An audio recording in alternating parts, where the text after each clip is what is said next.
मौनम, ये बहुत अपराधों से बचा देता है और नाम जप में बड़ा सहयोगी है। श्रीपाद कह रहे हैं कि मौन धारण कर, ताते मौन रहनो उचित है। ध्रुवदास जी महाराज, आवश्यक हो कम शब्दों में भागवतिक शब्द बोल दो, ये मौन के अंतर्गत ही आता है। अनावश्यक बिल्कुल ध्यान नहीं देना, कोई प्रणाम नमस्कार, कोई नाना प्रकार के संबोधन प्रश्न बिल्कुल नहीं बोलना, मानो आप पागल हैं, सुना ही नहीं, देखा ही नहीं। यह महापुरुषों की बात कहते हैं। पास समीप बैठे हुए प्रश्न कर रहे हैं, वो दूसरी दिशा को देख रहे हैं, गंभीर मुद्रा है, बोलते रहो। इतना धैर्य होना चाहिए उपासक में कि सामने वाला बोलता रहे, अपने को कोई फर्क नहीं पड़ता। आवश्यक है तो बोल दिया, नहीं तो अनावश्यक हम उसको कहेंगे भी नहीं कि चुप रहो, उठ के जाओ यहां से, नहीं। मौन है, हम उठ के चल दिए। अपनी तरफ से बिल्कुल वाणी को बहुत संयम में रखे। दूसरी बात कह रहे हैं कि समस्त व्यवहार को जो शिथिल कर देता है, ये व्यवहार ही तो फंसाए हुए है संसार को। लोक धर्म, त्यज लोक धर्मान, अगर भगवत प्राप्ति करनी है तो धर्मम भजस्व सततम त्यज लोक धर्मान। लोक धर्म का त्याग अत्यंत अनिवार्य है। विरति बहुकर्मा निरत निरंतर सज्जन धर्मा। छठदम शील विरत बहुकर, ये भक्ति का लक्षण है। छठदम शील विरत बहुकर्मा निरत निरंतर सज्जन धर्मा। उन धर्मों का आचरण करते हैं जो साधुजनों के द्वारा आज्ञा दी गई, विधान किया गया है। शास्त्र जिसे विधि कहते हैं, भगवत प्राप्ति के लिए। विरत बहुकर्मा, वो निरर्थक व्यर्थ प्रापंचिक पापात्मक कर्मों का पूर्ण रूप से त्याग और ऐसे व्यवहारिक कर्मों का भी त्याग जिनमें उलझ करके भगवत चिंतन छूट जाता है। क्या मिलेगा अगर ऐसी स्थिति कर ली जाए? मौन, निरंतर नाम जप, व्यवहार को शिथिल कर दिया गया तो बोले सदा जागृत प्राया क्षण मुदित तंद्रोति मधुरम। जो प्रायः प्रार्थना करते रहते हैं कि कभी 2-4 मिनट के लिए ऐसी स्थिति आई कि जागृत में शरीर शुद्धि भूल गई। एकमात्र आराध्य देव निकस कुंज ठाढ़े भय भुजा परस्परंश। श्री राधा वल्लभ मुख कमल निरखि नयन हरिवंश। नेत्र मुद्रित हैं, अवस्था जागृत है और भाव देह में ऐसी गाढ़ अवस्था है कि स्थूल का चिंतन ही खत्म हो चुका। ये अवस्था है वृंदावन प्रेम की। सदा जागृत प्राया पर क्षण मुदित तंद्रोति मधुरम। जैसे तंद्रा में, ऐसी स्थिति पर बिल्कुल जागृत, नेत्र मुद्रित हैं, मुंदे हुए हैं, तंद्रा जैसी। मधुर मधुर मधुरम तदा लोके वृंदावन भुवि निज प्राण मिथुनम। प्राण मिथुन श्री युगल सरकार दिव्य वृंदावन की निकुंज के प्रथम द्वार पर गलवहियां दिए हुए आ रहे हैं। ये उपासक देख रहा है। ये लिखा हुआ केवल नहीं है, यदि आप सही चलोगे तो वो झलकने लगेंगे आपके नेत्रों में, वो छा जाएंगे। क्या देखता है उपासक? अकस्मादेकस्मान नवललित कुंजाद बत बहिर भवत स्मित्वा नव्यम तरुण मिथुनम लौकिकमिव। लौकिकमिव, जैसे हम आपको देख रहे हैं ऐसे ऐसे प्रिया प्रीतम के दर्शन होते हैं। ऐसे नहीं वो केवल भाव में ही देख रहा है। गतो दूरम दृष्ट्वा पुनरथ निवृत्य स्वदैतौ विलोक्स्याम वृंदावन भुवि महाप्रेम विकलः। जिसने सारे संबंध विस्मृत कर दिए हैं, कोई हमारा नहीं प्रिया प्रीतम से, इतना अपनापन हो कर लिया कि हृदय में किसी का संबंध नहीं, किसी का स्मरण नहीं, कोई व्यवहार नहीं, मौन धारण किए हुए निरंतर नाम जब जागृत अवस्था में मुद्रित नेत्र प्रिया प्रीतम के ध्यान में डूबा हुआ, उसको ये सौभाग्य मिलता है। अकस्मादेकस्मान नवललित कुंजाद बत बहिर्भवत स्मित्वा नव्यम तरुण मिथुनम लौकिकमिव। अकस्मात सहसा उसको नूपुरों की ध्वनि सुनाई दी, एकदम मुड़ करके देखा, सब गायब। अद्भुत निकुंज, उस निकुंज में मंद मंद मुस्कुराते हुए स्मित्वा नव्य तरुणम, तरुण अवस्था में प्रथम भूमिका, तारुण्य प्रथम प्रवेश समय यस्या महामाधुरी, 13-14 वर्ष की अवस्था का स्वरूप, नव किशोरी नव किशोर,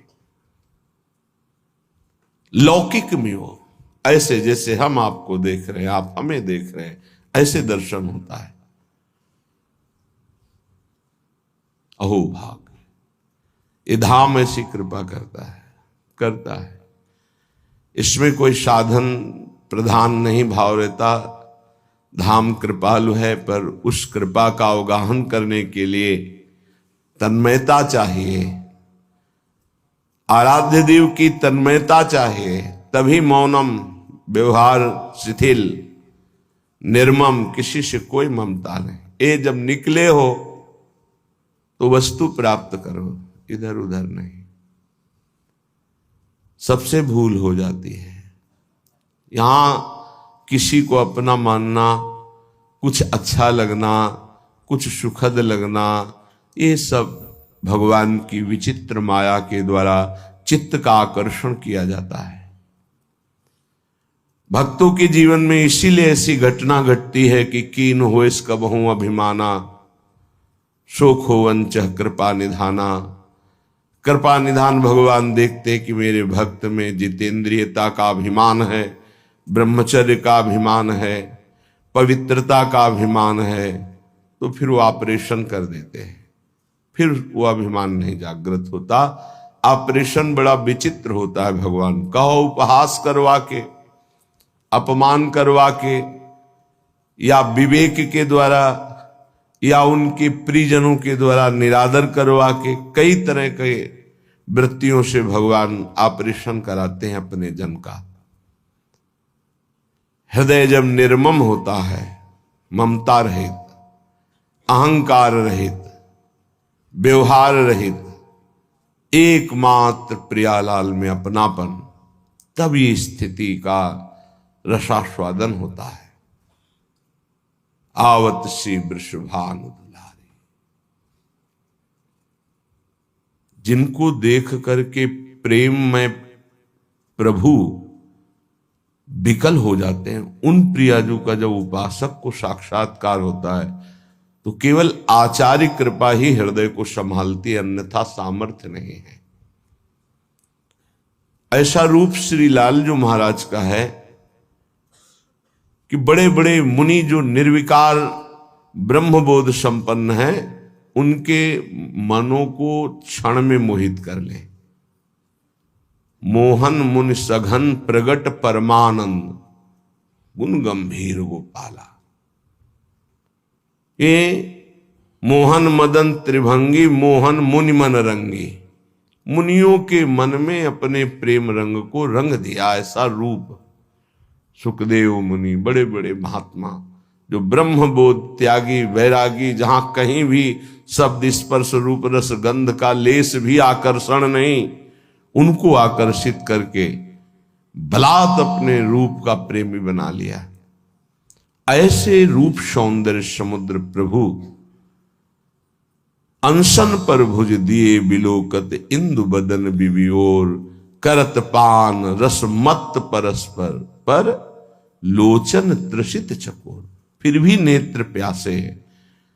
ऐसे युगल सरकार को जब उपासक देखता है तो उसकी क्या दशा होती होगी। मछली की तरह आनंद में तड़पता है वृंदावन की भूमि में लौटता हुआ। जैसे मछली विकल होती जल के लिए, ऐसे आनंद विकलता में तड़पता है। श्रीपाद कह रहे, मंद मंद मुस्कुराते हुए नूपुर धुनी हुई देखा नवनिवृत्त निकुंज, और नवनिवृत्त निकुंज की वीथी से गलबहियां दिए हुए मुस्कुराते हुए आ रहे हैं। लौकिक में वो देख रहा है, कोई ध्यान में नहीं, खुली आंख में। और गतो दूरम दृष्टवा, समीप से ही ऐसे दूर जा रहे हैं। फिर कृपा करी पुनरथ निवृत्त स्वदैतौ, वो पुनः गलबहियां दिए हुए दूसरी वीथी से फिर सामने आ रहे हैं। अपने प्रीतम युगल किशोर का ऐसा कृपा प्रसाद दर्शन पाकर विकल हो गया और भूमि पर विलोक्या श्याम वृंदावन भूमि, महाप्रेम विकला, गिर गया भूमि पर, प्रेम विकल हो गया। समीप युगल सरकार आए और दुलार करके उठा रहे हैं। श्रीपाद कह रहे, ऐसा मेरे जीवन में कब होगा। पुनरथ, पुनः मुझे ऐसा कब अवलोकन होगा। जैसे श्रीमद राधा सुधा निधि में बार बार मांगा गया कि मुझे ये सेवा मिले, मुझे ये दर्शन मिले, मैं ऐसा देख पाऊं पुनः। ऐसे श्रीपाद यहां कह रहे हैं कि ऐसा दर्शन कब मैं प्राप्त कर पाऊंगा पुनः। जो हमारे साथ घटना घटी कि अकस्मात नूपुर ध्वनि हुई, उधर देखा नवनिवृत्त निकुंज, और सुंदर वीथी से युगल सरकार मुस्कुराते हुए परस्पर वार्ता करते हुए आ रहे, और समीप से दूर गए, फिर दूसरी वीथी से आ रहे। उनको ऐसे देखकर प्रेम विकल होकर के वृंदावन की भूमि में मूर्छित हो गया। आनंद मूर्छा, विलोक श्याम वृंदावन भूमि महाप्रेम विकला। फिर सरकार किशोरी किशोर आकर दुलार करते हुए उठा। ऐसा कब होगा। कितना अपार सुख उस उपासक को मिल रहा होगा जो ऐसा अनुभव कर रहा है, ऐसा देख रहा है। श्रीपाद कह रहे, कदा वा स्वच्छंदम दिन रजनी वृंदावन वने, चरण ने कहा स्वस्त्यद्भुत नव निकुंज अयालिशु विशन। अकस्मात् देवा लौकिक मधुर कैशोर शुभया, इतो ना त्वं याया इति मृदुगिरा वारयति माम। श्री वृंदावन में रात दिन व्यतीत करते हुए प्रियालाल को पुकार पुकार कर, प्रेमियों की कुछ अलग रहनी होती। विरह कमंडल कर लिए बैरागी दूने, मांगत दर्श मधु करी, छके रहत दिन रैन। रात दिन एक ही मांग रहती है, कब मिलोगे। तो क्या मिले नहीं?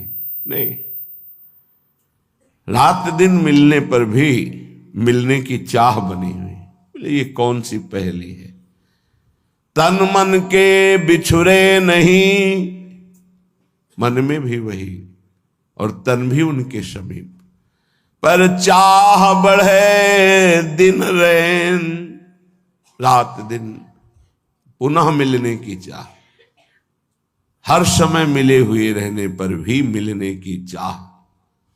कबहु संजोग न मानही, देखें भरी भरी नैन।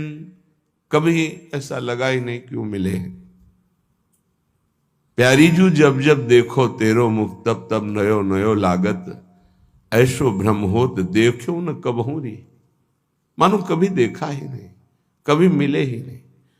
अरबरात मिलवे को निश दिन, पर मिले ही रहते निश दिन। मनो कबहू मिले ना, ये प्रेम है। रात दिन वृंदावन में तड़प रहा है प्रिया प्रीतम के लिए। बलिहारी उसके जीवन को, ये तड़पन उसी को आती है जो रसिकों की आज्ञा के अनुसार समस्त संबंधों को शिथिल कर देता है। कहीं किसी से कोई भी अपनापन ना रहे, केवल प्रिया जो से ये जन्म इसीलिए मिला है, मान जाओ, कोई तुम्हारा नहीं। पीछे जन्म में कौन कौन तुम्हारा था, पति पुत्र पत्नी परिवार सब भूल गए ना। अभी इसी जन्म को देखो, गर्भ में तुम्हें कितना कष्ट मिला था। अभी 20 30 40 वर्ष पहले की बात है कि हम 9 महीने नरक जैसे भयावने दुखद गर्भ में रहे मां के, जहां पास में ही मलाशय मूत्राश्रय है, वहीं गर्भाशय है, उसी गर्भाशय में रहे। देखो माया कितना भुलावा कर देती है। तुम्हें याद है कि गर्भ में तुम्हें कैसी परिस्थिति में रखा गया था? तुम्हें याद है कि बाल्यावस्था कैसी कष्टप्रद थी? सब भूलते चले जा रहे हो। ऐसे ही पूर्व जन्म के सब रिश्ते नाते, पुत्र पत्नी परिवार सबको भूल गए। नया परिवार, ऐसे अगला जन्म फिर होगा। ये कब तक नई पढ़ाई, नया बैंक बैलेंस, नए संबंध कब तक बनाते रहेंगे? पुराने छूटते जा रहे, नए बनाते चले जा रहे और बढ़ते चले जा रहे हैं भूल भुलैया की तरफ, माया के भ्रम की तरफ। इतनी प्रियता कर ली है, मेरा पुत्र, मेरी पुत्री, मेरा पत्नी, मेरा परिवार, और ये सब नियत समय के लिए आए हुए जीवात्मा हैं, अपने कर्म का भोग आपके संग से। अब वो जहां गए तो तुम विकल हो गए, भगवान ने अनर्थ कर दिया, मेरा पुत्र छीन लिया। तुम्हारा कब था? क्या तुम परिचय जानते हो? कहां से आया था? कौन था? कहां गया? तुम्हें कुछ पता है? केवल बीच में मिल गया, मेरा मान लिया। बिना भजन के, बिना ज्ञान के बात तुम्हें कैसे समझ में आएगी? और जिस दिन समझ में आ गई तो प्रभु के सिवा और कोई समझ नहीं रह जाएगी। एक ही बात रहे, कैसे मिले प्रभु, कैसे मिले? रात दिन जो विकलता होती है, कौन जाने? या तो वो जाने जिसके सिर बीत रहे हो, या भगवान जानते हैं, दूसरा कोई नहीं जान सकता। अंतर दाव लगी रहे, धुआं न प्रगटे कोई, कह जाने दिल आपनो या जा सिर बीती होए। जिसके हृदय में प्रीति अपना प्रभाव दिखा रही, वो जान रहा है या भगवान जानते? दूसरा कोई जान ही नहीं सकता उसकी स्थिति को। जो निर्मम है, निरहंकार है, निरंतर भगवत चिंतन परायण है, उसके हृदय में प्रेम विकलता जागृत होती है। श्रीपाद कह रहे हैं, कदावा स्वच्छंदम दिन रजनी वृंदावन बने। स्वच्छंद का तात्पर्य होता कोई भी पारिवारिक सांसारिक आकर्षण रहित, कोई भी आकर्षण नहीं, अपरिचित की तरह। वृंदावन ऐसे रहे मनो चिन्हारो नाय। समझाओ तो समझ नहीं आता, लगता है कि ये हमारे प्रेमी जनों को छुड़ा रहे हैं। नहीं, तुम्हारे प्रेमी जन से मिला रहे हैं तुम्हें। ये तुम्हारे प्रेमी जन नहीं है, ये मायाकृत ढांचे तुम्हारे प्रेमी नहीं हैं। ये ढह जाएंगे काल के द्वारा, आज नहीं तो कल। प्रेमी है प्रियालाल, ये असली प्रेमी है। इन्हीं से अनंत जन्मों से बिछुड़ते हुए हम भटक रहे, अब अवसर आया है मिलने का।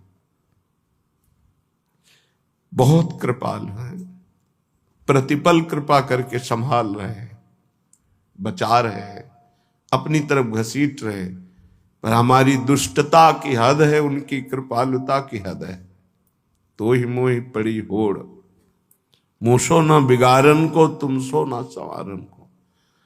वो बार बार संभाल रहे, संभाल रहे, हम बार बार बिगाड़ रहे, फिर भी उनको गुस्सा नहीं आ रहा, फिर भी वो कृपा ही हम पर कर रहे। सच्ची मानिए, हम अगर कुछ कर सकते हैं तो अपना बिगाड़ सकते हैं, बस यही कर सकते हैं। अगर कुछ बन रहा है तो केवल प्रभु कृपा से बन रहा है। आप समझ नहीं सकते, माया की ऐसी चाल है, नहीं समझ सकते। कुछ बन पा रहा है तो प्रभु की कृपा से। हमसे जो बन पा रहा है वो बिगाड़ ही हो रहा है, भगवत प्राप्ति के विरुद्ध ही हम जा रहे हैं। अगर कहीं कदम भगवत प्राप्ति की तरफ चल रहे हैं तो केवल भगवत कृपा वही संभाल रहे हैं। देख लो आप इसी जन्म के रजिस्टर को अपने हृदय में देख लो, जितना आपको ज्ञान है उसी से आप अपना निर्णय कर लो कि अगर आपको हर चेष्टा का दंड मिले जो आपने किया तो कितने जन्म आप भोगोगे। क्योंकि एक गलती का आजीवन कारागार में वास मिलता है भारतीय संविधान के अनुसार, तो भागवतिक संविधान के अनुसार जो तुम्हारे पाप खुले नहीं, बहुत से बड़े बड़े भयानक पाप कर डाले हैं, भ्रूण हत्या, गर्भ हत्या, व्यभिचार, नाना प्रकार की कितनी कपट भरी चेष्टाएं, धन कमाने के लिए कैसे कैसे छल कपट किए, सोचो उनका सबका हिसाब यदि तो कितने जन्म हमें भोगने पड़ेंगे। एक जन्म में नहीं भोग सकते। एक जन्म के लिए तो एक केवल अपराध है जो तुम्हें आजीवन कारागार में बंद करा देगा, जो तुम्हें एक जीवन को नष्ट करके फांसी में चढ़ा दिया जाएगा, एक अपराध का फल। और ऐसे करोड़ों अपराध हमारे अनंत जन्मों में हुए हैं, पर प्रभु के मार्ग में हम चलने लगे, ये केवल कृपा, हमारी कोई साधना नहीं, ये केवल हमारे लाडली लाल की कृपा। ऐसे अपराध भयानक छुपे हुए हैं जिनका दंड मिले तो हम सैकड़ों जन्म भोगे तो भी नहीं पार पा सकते। भारतीय संविधान में देख लो कानून, फिर शास्त्रीय संविधान तो बहुत ही कड़ा है, इसमें तो किसी तरह छल कपट भी कर सकते हो, शास्त्रीय संविधान में नहीं, क्योंकि वहां सब दैवी शक्तियां आपको प्रतिपल देख रही हैं, तुम्हारी गवाही या वकालत की जरूरत नहीं होती, एक सेकंड में सब हिसाब किताब हो जाता है। वहां ये थोड़ी कि तुम्हें बैठो आदर के साथ तुम्हें बैठा लें, फिर तुमसे पूछें, फिर गवाही, फिर नहीं साहब हमने ऐसा नहीं किया, ये सब कुछ नहीं। एक सेकंड के कम हिस्से में पूरा हिसाब, अनंत सृष्टि है, इतना समय नहीं है वहां किसी गवाही की जरूरत, और एक सेकंड का भी हिसाब चूक नहीं होगी। सत्क्रिया और असत क्रिया अगर एक सेकंड में हुई तो उसका भी हिसाब होगा।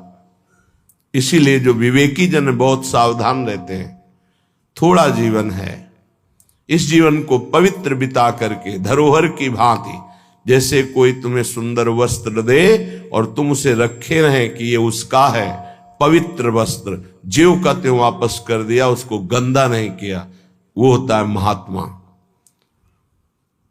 चदरिया जैसी की तैसी धरी दीनी, चदरिया झीनी रे झीनी। ये शरीर रूपी चद्दर भगवान ने दी, निर्मल रखो, इसको मलिन मत करो। मलिन हो गया तो गुरु कृपा उसको पवित्र कर देगी। आश्रित रहो, आज्ञा का पालन करो, भगवत प्राप्ति के लिए कमर कस लो, ये जीवन केवल भगवान के लिए। श्रीपाद कह रहे हैं, दिन रजनी वृंदावन बने, रात दिन नाम जप करते हुए, अगर आप बाहर भी हो तो रात दिन नाम जप करो। आप सोचते हैं पढ़ लिख कर कोई ऐसा पद मिल जाए, रुपया पैसा मकान हो, बस हम सुखी हो जाएंगे। पद कुछ नहीं, रुपया कुछ नहीं, मकान कुछ नहीं, स्थिति। बड़े भाग्यशाली जन हैं जो अध्यात्म स्थिति की तरफ चलते हैं, रात दिन नाम जप कर रहे हैं, धर्म पूर्वक व्यवहार कर रहे हैं। जो जा रहा है तो शोक नहीं, आया तो हर्ष नहीं, वो महात्मा, वो भगवत प्राप्ति के योग्य हो जाता है। गए की सोच नहीं, चाहे वो मृत्यु से गया हो, चाहे वो घर से गया हो, चाहे वस्तु हो, व्यक्ति हो, स्थान हो, गए की सोच नहीं, आए की हर्ष नहीं, वो भगवत प्राप्ति का उपासक रात दिन भजन करते हुए भगवान को प्राप्त होता है। चरण ने कहा स्वस्त्यद्भुत नव निकुंजालिषु विशन, वो सदैव एकांत में चिंतन करता रहता है। एकाकी, एकांत का शब्द आते ही कोई कमरा, कोई गुफा ऐसा सोचने लगते हैं, उसे एकांत नहीं कहते, तो बाय है एक एकांत स्थान को लेकर के बात। एकाकी विचरण करने का मतलब अंदर केवल परमात्म चिंतन, केवल भगवत चिंतन, वो एकांत ही है। चाहे वो ऑफिस में बैठा हो, फावड़ा चला रहा हो, किसान हो, चाहे व्यापारी हो, एकमात्र भगवान का आश्रय, उनका चिंतन, वो एकाकी ही माना जाता है, एकांत ही माना जाता है। एकांत बैठे हुए प्रपंच का चिंतन कर रहा है, वो प्रपंची ही माना जाता है। जो सदैव एकांत चिंतन करते हुए, तो उसके जीवन में मंगल सौभाग्य उदय होता है। अकस्मा देवालौकिक मधुर किशोर सुवया, अलौकिक नवनिभृत निकुंज, और सामने प्रिया प्रीतम, और एक सखी कहती है, इतो ना तुम याया, इधर मत आना, वहीं खड़े रहना। उस सखी की मधुर वाक्य और सामने प्रिया प्रीतम, ये मेरे जीवन में पुनः कब होगा। सखी रो, तुम इधर मत आना, प्रिया प्रीतम पधार रहे, वहीं खड़े खड़े रूप का दर्शन करो। इतो ना तुम याया, इधर मत आना। तो सखी के अमृत में शब्द और सामने प्रिया प्रीतम, आहा, ऐसा मैं कब देखूंगा। उपासक जब ईमानदारी से भजन करता है तो पहले भगवत प्रेमी महापुरुषों का आकर्षण होता है, तब ये स्वरूप होता है। पहले दिव्य महापुरुष आते हैं जो प्रिया प्रीतम के निज जन हैं, बड़े बड़े महापुरुष हर संप्रदाय के। प्रिया प्रीतम के साक्षात्कार के पहले आचार्य का साक्षात्कार होता है, महापुरुषों का साक्षात्कार होता है, बड़े बड़े महापुरुषों का पहले आगमन होता है, तब निकुंजाधिपति श्री